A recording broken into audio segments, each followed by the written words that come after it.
Hi Leute, wir haben uns ein neues Headset gekauft und zwar das SteelSeries Arctic Pro Wireless. Was das Ganze taugt, das seht ihr in diesem Video.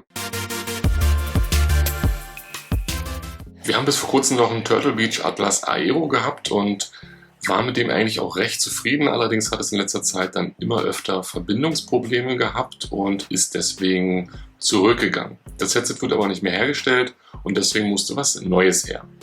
Und da ist mir das SteelSeries Arctic Pro Wireless aufgefallen. Das wird nämlich hier immer wieder als das beste kabellose Headset beschrieben, welches es überhaupt gibt. Das hat mich natürlich neugierig gemacht und dann habe ich da mal zugeschlagen. Der Preis ist recht hoch, kann ich euch gleich sagen, aber es soll sich lohnen. Und ob es das tut, das schauen wir uns jetzt mal an. So, hier haben wir das gute Stück. Schön in schlichtem Schwarz gehalten. Hier mit dem matten schwarzen Finish. Macht auf jeden Fall erstmal einen sehr hochwertigen und edlen Eindruck. Ja. So, dann gucken wir uns das mal ein bisschen im Detail an. Wir haben hier vorne ein Mikrofon, das ist fest verbaut, also man kann es nicht abnehmen, aber man kann das halt hier reinschieben. Das kann man dann einfach hier rausziehen und dann ist es auch flexibel, du kannst es dann vor den Mund bewegen. Und wenn du es nicht brauchst, schiebst du es einfach wieder hier rein. Das ist eigentlich ganz praktisch. Und wenn es drin ist, fällt es eigentlich auch kaum auf, ist dann relativ unauffällig. So, wir haben hier eine schöne Stoffpolsterung, die fühlt sich sehr angenehm an und soll auch dafür sorgen, dass man an warmen Sommertagen nicht so schwitzt unter dem Headset. Die Bügel hier sind aus Metall und machen durchaus einen hochwertigen Eindruck. Hier oben haben wir ein verstellbares Kopfband. Lässt sich hier mit einem Klettverschluss lässt sich das ganz einfach dann an die jeweilige Kopfgröße anpassen. Also euer Kopf liegt hier im Prinzip nicht oben auf diesem Metallbügel, sondern wird gehalten hier durch dieses flexible Band hier. Das nennt sich ja irgendwie Skibrüllen-Prinzip. Das trägt sich auf jeden Fall schon mal recht angenehm. Also wir haben hier 3 Anschlüsse hinten, wir haben hier ein Micro-USB-Kabel, wir haben hier 3,5 mm Klinke und wir haben hier noch ein spezielles Audio-USB-Kabel. Dann haben wir ein Lautstärkerad und den Mikrofon-Mute-Button. Auf der anderen Seite haben wir den Power-Button und den Bluetooth-Button. Denn ja, das Headset kann man auch per Bluetooth verbinden. Das heißt, du kannst es auch mit deinem Handy verbinden oder mit dem Computer per Bluetooth verbinden. Und zwar auch gleichzeitig zu der Verbindung über die Wireless-Verbindung.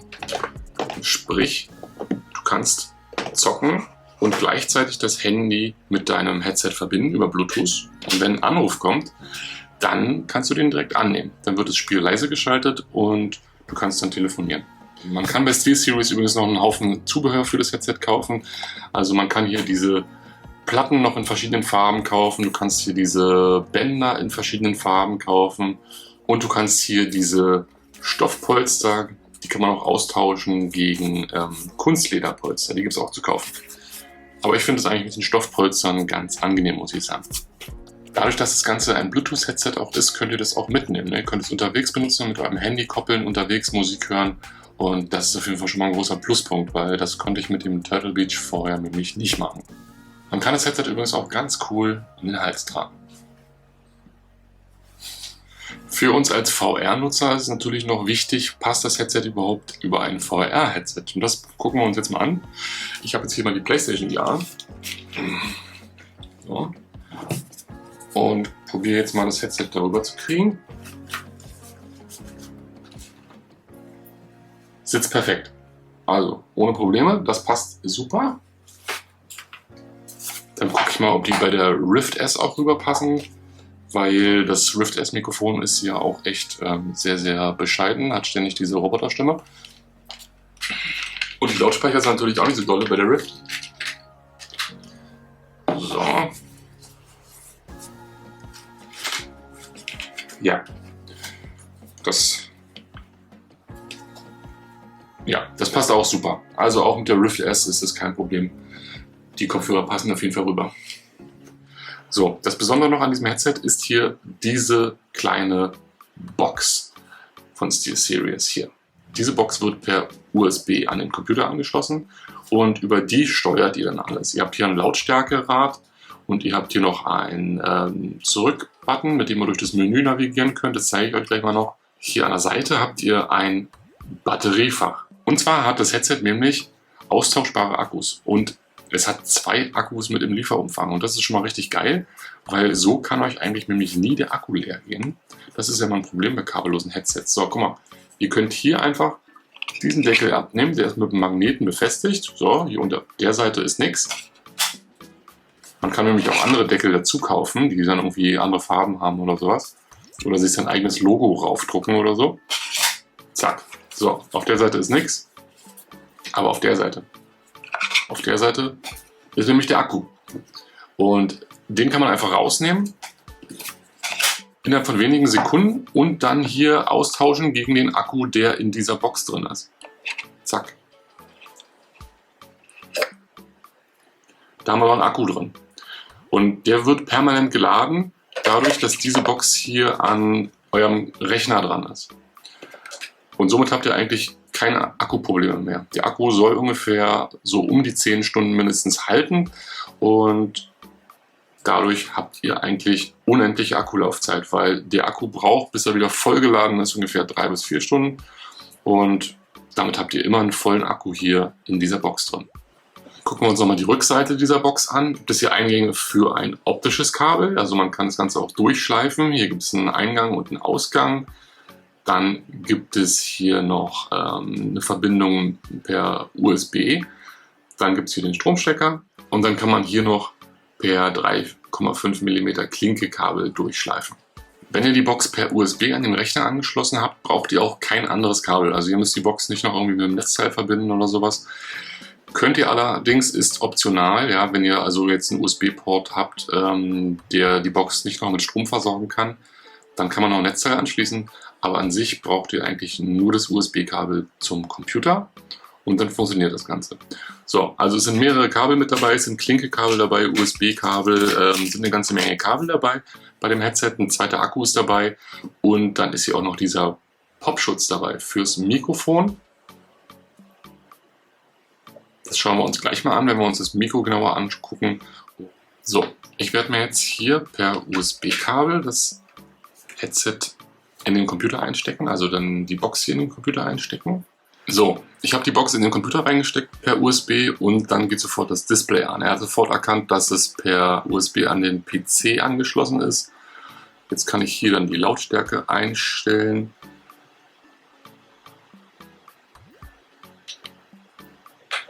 So, ich kann hier ins Menü reingehen, dann kann ich ins Audiomenü reingehen. Dann gibt es hier noch verschiedene Quellen. PC, AUX, PS4, PS5. Hier bei Audio kann man noch den Chat getrennt regeln von der Spiellautstärke. Das ist schon mal ganz cool. Ja, da kannst du hier und her switchen zwischen Spielesound und Chatmix. Equalizer. Da kannst du viele verschiedene Profile einstellen, die schon vorgestellt sind oder dir einen eigenen Equalizer aussuchen. Hier gibt es noch Surround Sound, denn das Headset unterstützt nämlich DTS 7.1 Surround Sound, den kannst du noch einschalten. Sidetone kannst du hier einstellen. Sidetone ist, dass ihr euch selber hört, ja, dass wenn ihr ins Mikro sprecht, dass ihr dann eure Stimme selber hört. Das ist ganz gut, gerade auch wenn man streamt, wenn man seine eigene Stimme auch ein bisschen hört, weil dann schreit man nicht automatisch so, wenn man so abgeschirmt ist. Ja. Das ist das hier. Also das könnt ihr alles hier an dieser Box einstellen. Könnt ihr natürlich aber auch alles an der Software am PC einstellen. Aber ist doch schon mal eine gute Sache, dass man auf jeden Fall auch unabhängig davon, in welchem Programm man sich gerade befindet oder sowas, sondern einfach hier schnell an der Box das alles einstellen kann. So, ich werde jetzt das Headset mal verbinden. Dazu drücke ich einfach lange hier auf diesen Anknopf. Zack, es piept einmal. So. Wie sitzt das ganze Headset nun auf dem Kopf? Also ich muss sagen, eigentlich recht bequem. Ist erstmal ungewohnt, finde ich, hier mit diesem Skiband-Prinzip, dass hier dieses verstellbare Band ist, aber trägt sich eigentlich ganz bequem, muss ich echt sagen. Und an den Ohren fühlt es sich auch sehr bequem an. So. Das macht erstmal einen guten Eindruck, es ist auch nicht besonders schwer. Ich finde es vollkommen in Ordnung vom Tragegefühl. So, dann hier übrigens, ne, bei der Box könnt ihr auch jederzeit den Akkustand sehen. Ihr seht einmal den Akkustand vom Headset und ihr seht hier den Akkustand von dem Akku, den ihr hier an der Seite in der Box drin habt. Das ist auf jeden Fall auch schon mal richtig interessant. So, dann haben wir hier das Mikrofon. Das Mikrofon hat eine LED, die leuchtet, wenn das Mikrofon gemutet ist. Dann leuchtet die LED hier rot. Und wenn ich das Mikrofon entmute, dann geht die LED aus und jetzt höre ich mich auch wieder hier. Ich habe nämlich dieses Sidetone eingeschaltet und jetzt höre ich mich hier auch wieder selbst. So, wichtiges Kriterium bei Wireless Headsets ist natürlich auch das Mikrofon, weil das ist bei Wireless Headsets meistens nicht so gut. Bei der Preisklasse erwarte ich aber eigentlich schon ein vernünftiges Mikrofon. Und deswegen hören wir uns jetzt mal an, wie hier dieses Mikrofon klingt. Das ist jetzt hier das Mikrofon des Arctic Pro Wireless und ich bin mal gespannt, wie es sich nachher anhört, wenn ich mir die Aufnahme anhöre. Ich mache mal jetzt hier noch diesen Popschutz drüber über das Mikrofon und mal gucken, wie das Ganze sich dann verhält.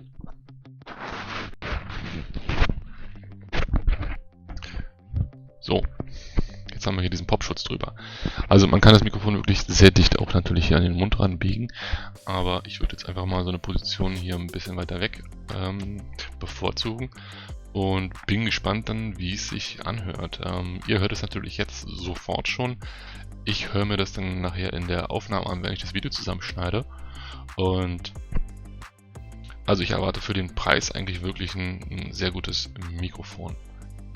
Test 1, 2, 3, 4. Das ist das Mikro des SteelSeries Arctic Pro Wireless. Und ob das Ganze sich zum Stream eignet, das werden wir jetzt hier mal rausfinden. Ich werde jetzt einfach mal den Rest des Videos hier komplett mit dem Mikrofon vom SteelSeries Arctic Pro Wireless aufnehmen und dann können wir ja mal schauen, wie gut das ist.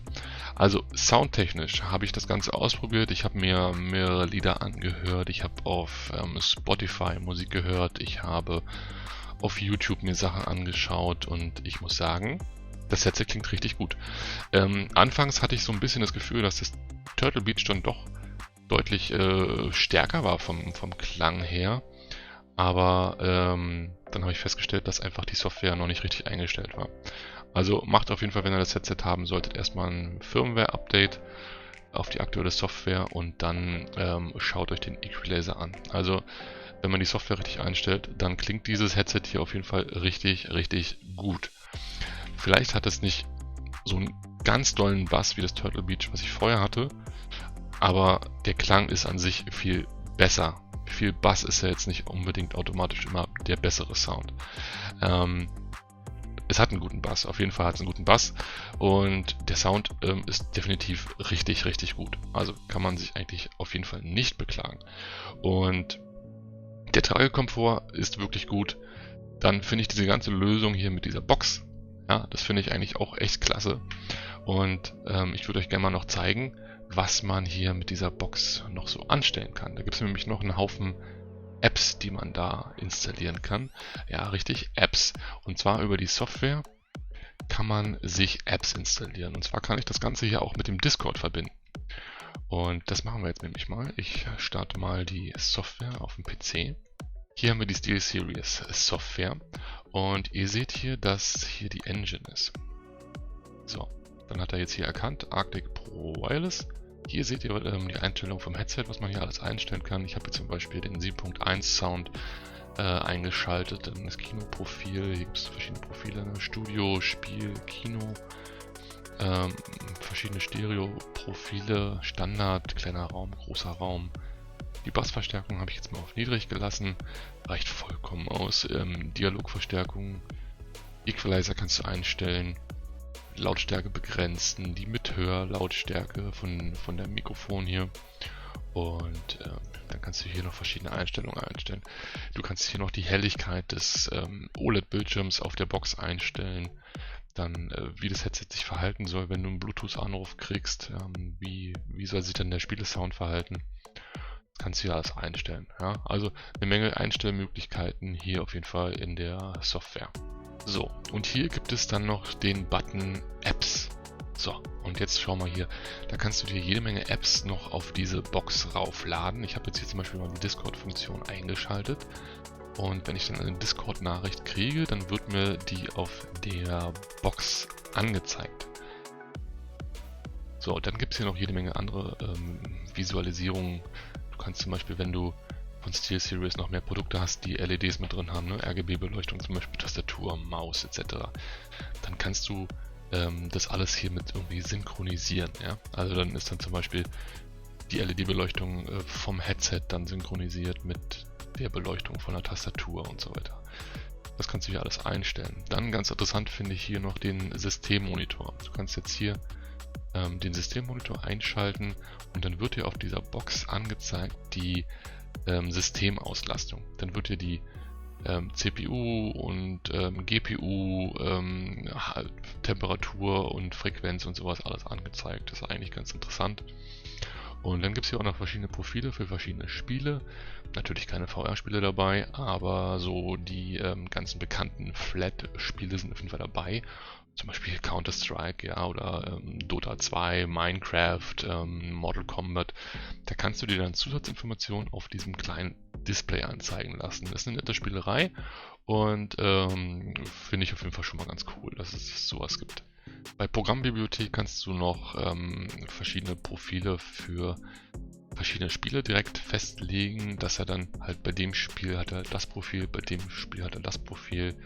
Das ist auch nochmal ganz cool, ja. Also an sich, die Software macht einen sehr aufgeräumten und durchdachten Eindruck. Das finde ich schon mal sehr gut, weil ich muss sagen, bei dem Turtle Beach Headset, was wir vorher hatten, und da war die Software ein großes Problem, weil die hat öfters rumgesponnen, muss ich sagen, und Probleme gemacht, ja. Jetzt zeige ich euch mal die Discord-Funktion. Und zwar habe ich das Ganze jetzt ja mit dem Discord verbunden und Nessie schreibt mir jetzt mal eine Discord-Nachricht.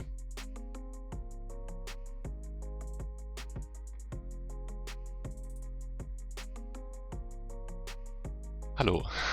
So, also nette Spielerei auf jeden Fall, dass man sich das hier anzeigen lassen kann.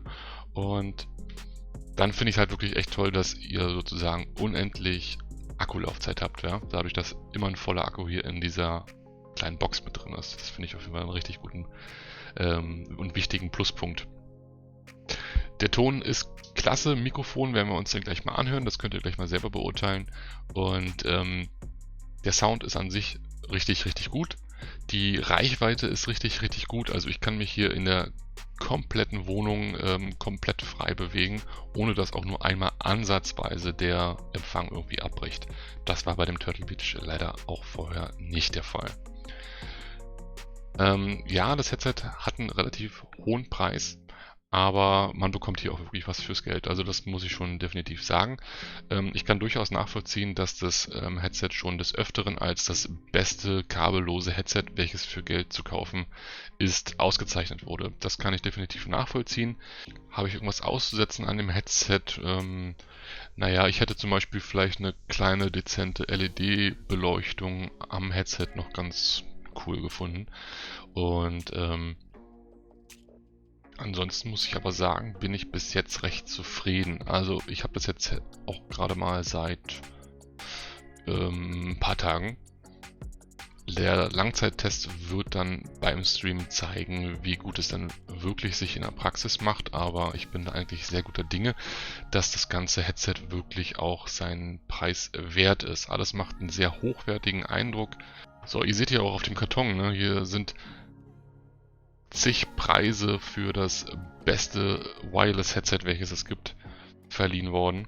Und ja, also ich bin begeistert von dem Headset, mir macht es richtig Spaß bisher und freue mich schon auf die ersten Streams mit dem Headset. Und schreibt mir noch gerne mal in die Kommentare, was ihr von dem Headset haltet, ob ihr den Preis vielleicht für ein bisschen zu hoch angesetzt haltet oder ob ihr meint, Qualität hat halt seinen Preis.